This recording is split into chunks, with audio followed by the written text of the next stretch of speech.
You don't need another certificate. You need embodiment.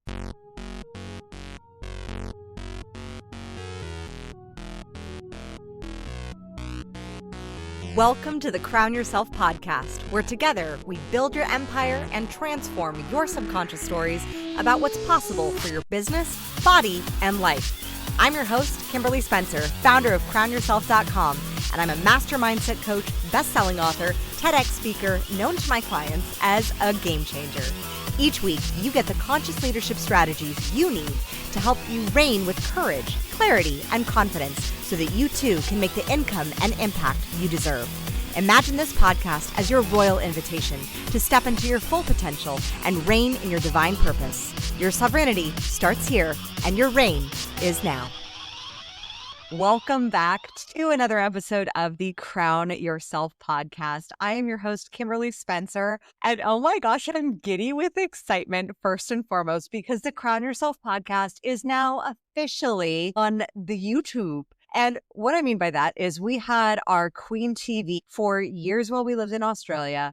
And through the transition of coming back to California and then picking up everything and then moving again to our home in outside of Austin, Texas, we just didn't do YouTube. And I set the intention this year, which sounds crazy because I also had a baby and I was like, I want to bring back YouTube. I want to do it.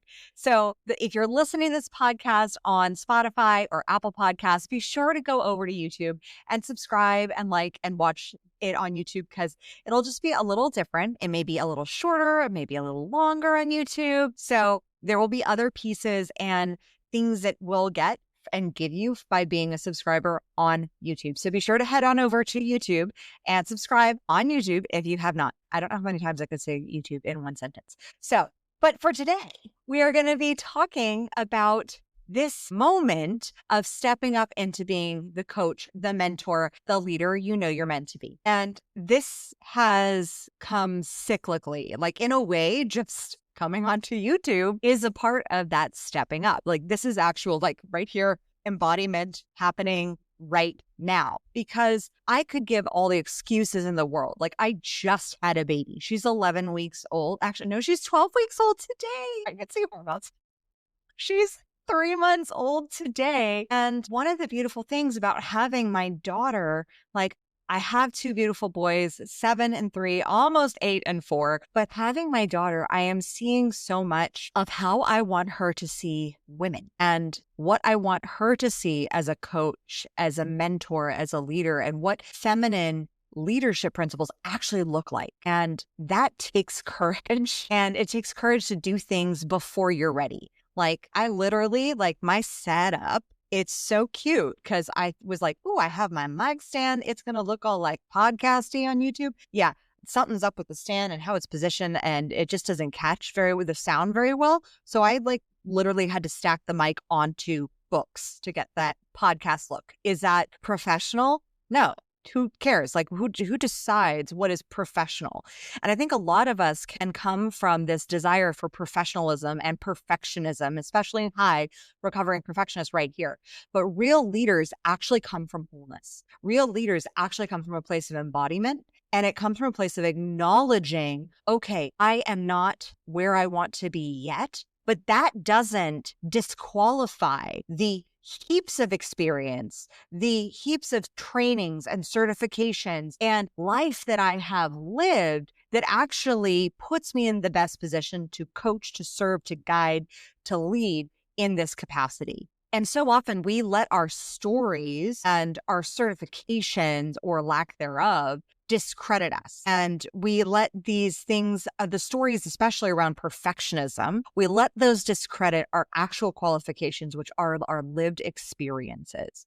Real leaders come from wholeness, not perfection. And when we can look at those degrees of perfecting, and this is what is different. You don't have to have everything figured out for you to be able to serve and charge for your services. You don't have to have every step of every inch of your life figured out because, hello, life is going to life.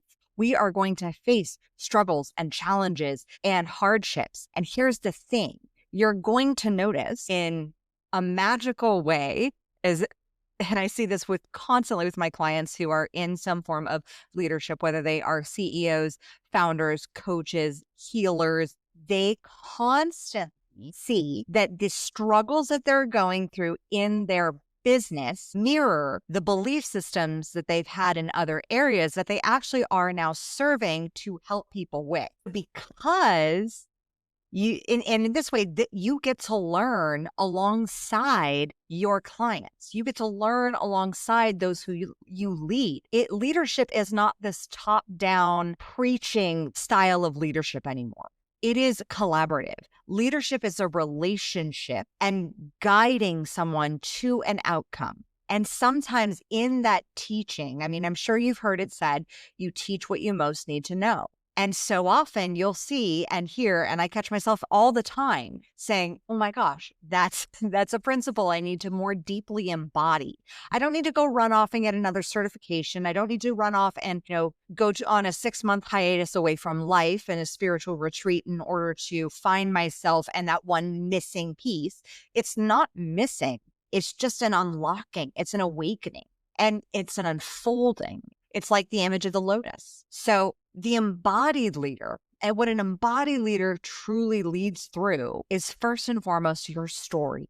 Your story is the curriculum. It is the guide. Because even though you may be still having struggles in some area of your life, in those areas where you can authentically show up as a leader, that is where you get to share your story as a metaphor, is what they call it in NLP, a metaphor for the potential results that your clients and customers can receive.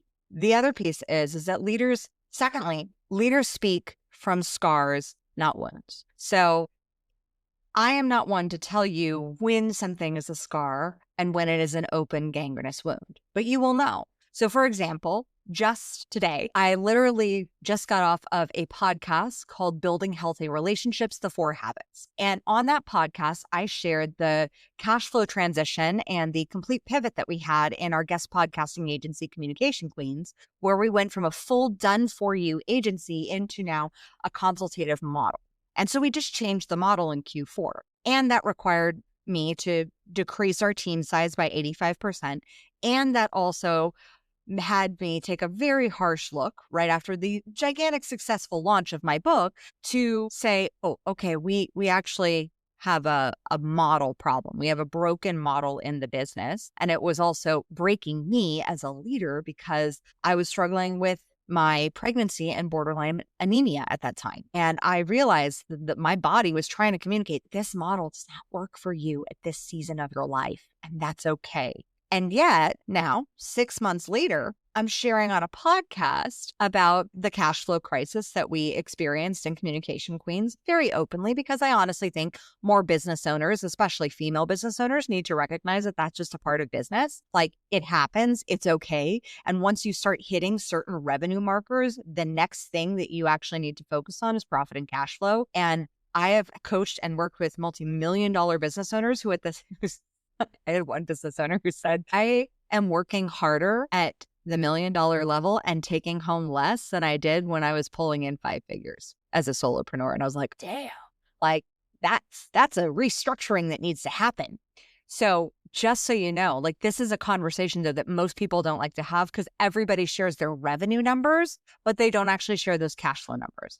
And I've shared about this on several podcasts recently that I've been going on because I think it's a topic, especially, like I said, for female leaders and female business owners, that we need to discuss, because there's almost an aversion to a feeling of inadequacy because women have not been taught this. However, guys, and I shared about this when I was speaking on the NABO panel, the National Association of Women Business Owners panel in Austin.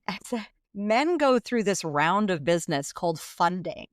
And most female business owners never go through that. Not only is it because we only receive about 2% of venture capital, but most female business owners don't go through that cycle because it's not in our awareness that that's physically available to us. We literally, as women, have only been able to make money in the past 200 years. So ladies, give yourself a little bit of grace and recognize that these pieces of business that come with cash flow and profit and accounting and all those things, they're not taught. Like, unless you went to business school. And I know I didn't. I went to the school of hard knocks. So I had to learn these lessons the hard way. But fortunately, I don't have a student loan. So in that way, I'm actually quite grateful. But you want to speak from your scars. So once I processed the shame, the guilt, the embarrassment that came from, oh my gosh, here I am, business coach, and I ignored my numbers because I was on this big speaking tour of my books and I was pregnant and I got a little overwhelmed with all the things I was managing.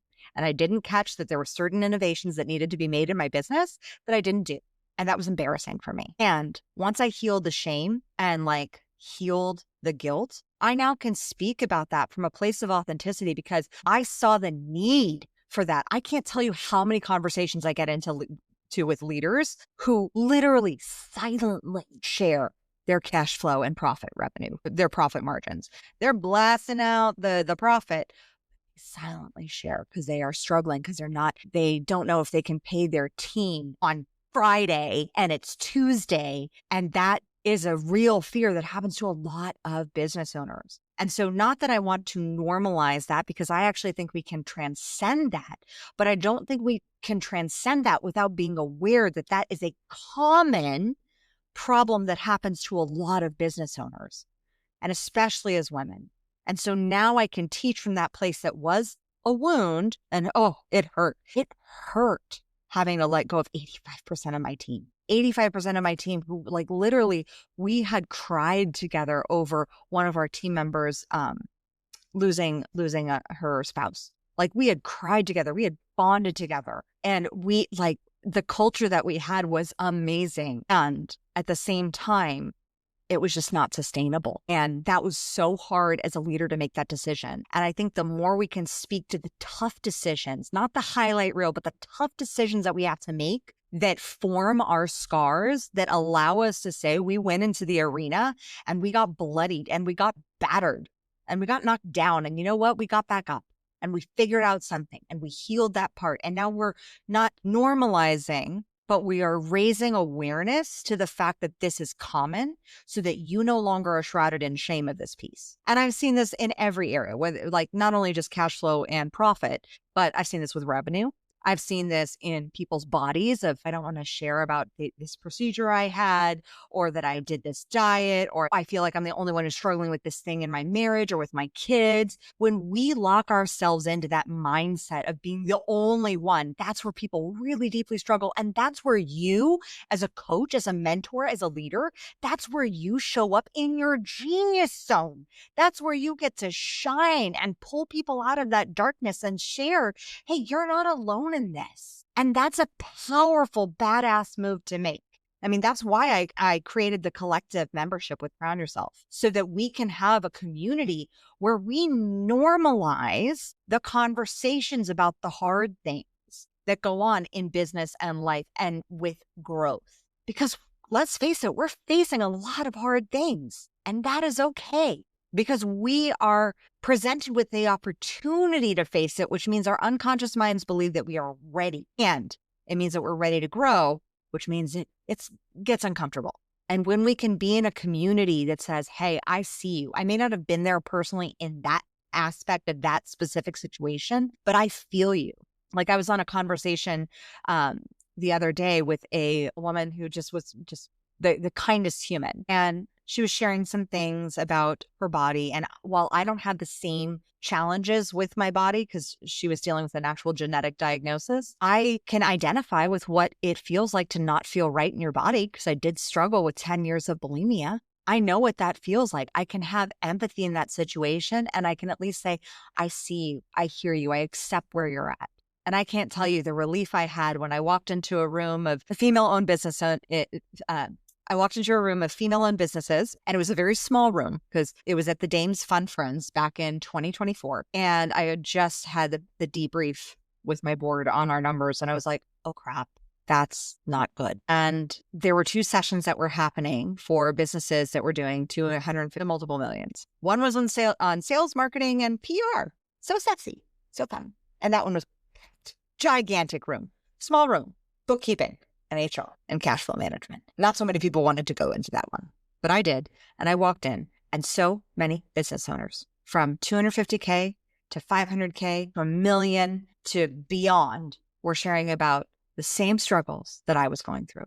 And I was like, oh my God, I'm not alone. Oh my God, thank you. I'm so grateful to be in this room. I now get to face my problem. It's now an opportunity that I get to grow through, and I don't have to do it by myself. And that in and of itself was life-changing for healing the shame, the embarrassment, the guilt, and all those feelings that come when you think you're the only person who's ever gone through the thing that you're going through. And that's why I created the collective, because we're going to speak, allow the wounds to speak, not from a place of victimization, but saying, can you help me heal this? Can you help me heal this cash flow crunch? Can you help me heal this system problem? Can you help me heal this team problem? Whether it's in your personal support team at home with your partner and your grandma and your in-laws and all those people, or whether it's in your professional team and the people who work for you or your colleagues or your business partners. That is why I created the collective, which, by the way, if you want to jump in, it is just down below. We are launching officially on June 9th. So make sure you just click below if that's something you're like, yes, I want to feel like I have a community where I can be seen going through holistic success and getting like big ass wins and going through the struggles that come with growth. Number 3, you want to practice the message. And this comes with coaching, with mentorship, with leadership. You need to get in the reps of your messages. And those reps come from communicating it, whether it's sharing it in a post, whether it's asking ChatGPT and being like, hey, I'd like to share this in a post, and not completely abdicating your voice to ChatGPT, but asking it back and forth with AI of saying, okay, I'd like to share this message. Is there a way that I can share this that can be really empowering for others? How can I share this without sharing too much personal information or specifics around my business so that I keep certain business matters private? Some industries have more regulations than others. And then play with that. The other place to play with sharing your message is on smaller podcasts, because a smaller podcast will get heard by a nice niche, small amount of people. More often than not, with podcasts and podcast interviews, your existing audience, unless you share something that's like super profound and different on a podcast, more often than not, your existing audience, they may come over and listen. They may pop in, but it's more a collaborative experience to share audiences and say, oh, I really like this person, and let's listen to another episode, not just me speaking, because my audience knows much of my story. And it allows my audience, when I go on a guest interview, to explore other resources from another podcast perspective. So that can be a great place to dabble and play with how is your message being received? Because here's the benefit of doing it on a podcast interview and getting in the reps. When you do it on a podcast interview, you have somebody who you are looking at directly to see their body language as to how they receive the message. And that is a bonus, because when you record it on YouTube and you put it out there for your people, you don't see their reactions in real time. You don't see how they're engaging and building a relationship with your content. When you do a podcast interview, you have real time, face to face. Oh, I see that this caused them to take a breath. This caused them to like have a real emotional moment. Those are moments to just build into your communication repertoire. And then those are things that you can then leverage to have an even more powerful, impactful, memorable message later on. When I did my TED Talk, I had 3 weeks to prepare, and I've done a few videos from back in 2021 on that. And if you want, I'll leave a link down below if you want to go listen to how I did my TED Talk with only 3 weeks of preparation. But I was talking to a client of mine, and this client had gone into a very advanced speaker training with another coach. And she called me up and she was like, Kim, why do I need this? I said, well, you're the one who signed up for it. And she said, well, I don't like the coach. It feels like he's pushing me. You know, I signed up for this, but I know you did your TED Talk in only 3 weeks. Like, what if I just like winged it? And I was like, TED Talk, not really something you want to wing. And I knew I could handle the pressure. I said, I also had done up to that point 105 podcast interviews to get in my reps to communicate that specific message. So there is power in the reps. So that by the time I had the opportunity to do the TED Talk, I knew I could put it together within 3 weeks because I knew what would land. I knew those moments that would be powerful and that could be impactful because I'd seen it in real time when sharing certain stories. And on top of that, I have done 20 years of not recently, between the age of 10 and the age of 24, I did performance training, prov, musical theater, singing, dance, all types. I mean, dance I started when I was like 5. So, I mean, I have had a lot of time on stages performing and practicing and getting in the reps so that when I had the opportunity to do my TED Talk and had a shortened time frame to be able to prepare, literally write, prepare, deliver within 3 weeks, I knew I could do it. No brainer. I knew I could do it easy peasy. My client had not had that much time in preparation. And so by the end of our conversation, she was like, I might want to stick with this training. I said, yeah, it could be. That sounds like a great decision. Does that feel good in your body? And she's like, actually, it does. Once she looked at it through the lens of a few reframes. But I say this so that you know it's the practice of getting in your reps. Whether that's starting your own podcast and having 3 listeners listen to it so you can just prepare and get the message out, or whether that's going on other people's podcasts. It's one of the easiest ways to practice your message because you do get feedback in real time, or going on stages and contacting your local chamber of commerce or local lunch and learn to see if you can get in front of people, or going to a Toastmasters to just get in those reps. You have to practice your message. And that is why, so you have to practice your message so that when you deliver it, it resonates from your soul. And here's the caveat on the other side for those established speakers and leaders: you have to not just be good. And what I mean by that is your message to be the mentor, the leader that you know that you can be. When you're good in delivering what you do, a lot of times you may not show up with the same amount of enthusiasm. You may not show up with the same amount of energy because, you could wing it. You could just, I could share this message and say, okay, here we go. I'm doing this. Here's my content, doing the YouTube, doing the podcast, because I know it's that good and I can do it. And we had that with one of our clients who wasn't seeing business coming in from his podcast interviews. And I talked to a few of the podcasters and I was like, what gives? I thought this could be really aligned. And 1, he wasn't following the follow-up processes. And 2, one of the podcasters gave the feedback of it just seemed like he just was saying the same thing that he'd said on 50 other podcast interviews. And there was no energy. There was a lack of presence. And it was good. It was good content. It was solid. It was solid content. And the energy wasn't there. The presence wasn't there. The recognition that the audience that he was speaking to had never heard his message before. And that's a powerful concept to grasp, especially when you have practiced and done the work for years of speaking, leading, coaching, training, mentoring.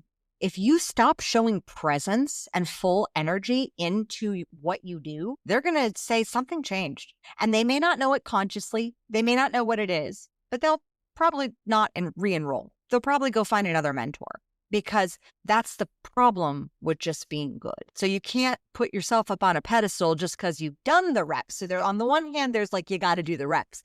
On the other side, you have to not just rely on the reps that you've done. It's like when you go to the gym and you see those people who go to the gym and they go every day and they're doing the same thing and they're not making any progress. They're just doing the same routine. And you may be making progress because every time you go there, you bring your full presence and you're just hitting it. But you see that woman on the elliptical, and I speak from the experience at my gym from when I was back in LA, and she saw me in my post-pregnancy transformation. She's like, oh my gosh, you've transformed.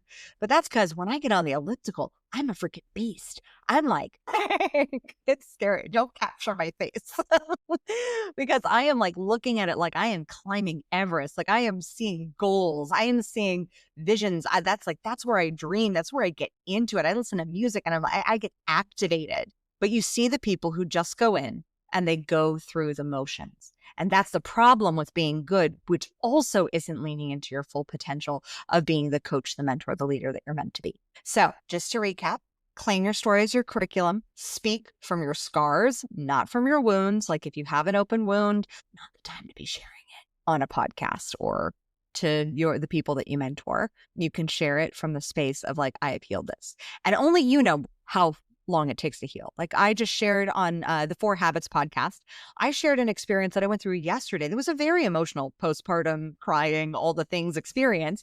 But by today, that's healed. and that it can happen that fast, but you know how fast it is and you know whether it's a scar, not a wound. And then lastly, practice the message, get in your reps, and don't just rely on your reps and the fact that you've been doing them for years to just show up without presence. Reps, practice, and full presence, full engagement, full energy.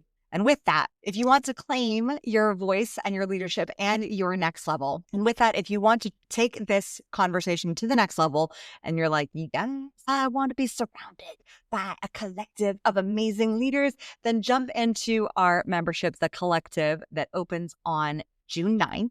And I'm so excited to welcome you with open arms to a space where we are going to activate you into action, not just send you journal. It's not that there's anything wrong with journal prompts, but the whole goal is that this collective inspires you to actively face the things that you are avoiding, actively go for those goals in a whole new way, leveling through month to month our Queen Bee curriculum. Every month, you get coaching from me on your mindset, your skill set, your branding, your marketing. And that's just not your marketing in how you do business. That's your marketing is how are you marketing your own message to your family, to your legacy. Yeah.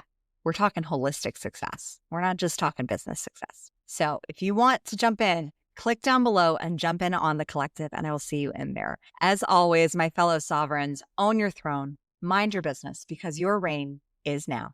Tune in next week. Thank you so much for tuning in today. If what you heard resonated with you, be sure to subscribe and start creating a bigger impact now by sharing this with a friend. Just by doing that one simple act of kindness, you are creating a royal ripple to support more people in their sovereignty. And if you're not already following on social media, connect with me everywhere at crownyourself.now for more inspiration. I am so excited to connect with you in the next episode. And in the meantime, go out there and create a body, business, and life that rules. Because today, you crown yourself.